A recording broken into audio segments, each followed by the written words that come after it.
तुम्ही कधी नोटीस केलंय, काही लोक सिरियसली काहीतरी सांगत असतात आणि बोलता बोलता अचानक नाकाला हात लावतात किंवा खाजवतात.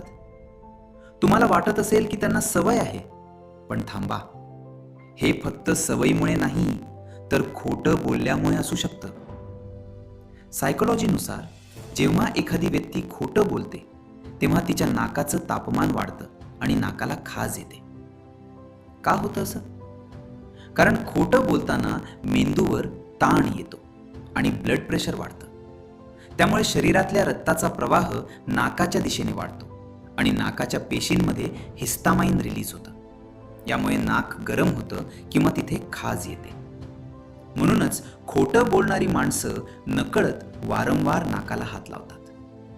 त्यामुळे पुढच्या वेळी गप्पा मारताना समोरच्याच्या नाकाकडे लक्ष ठेवा. तुमचा असा कोणता मित्र आहे जो फेकाफेकी करताना सारखा नाकाला हात लावतो? त्याला टॅग करा आणि अशाच सायकोलॉजी ट्रिक्ससाठी आत्ताच फॉलो करा. मनाचे खेळ, परिस फाउंडेशन.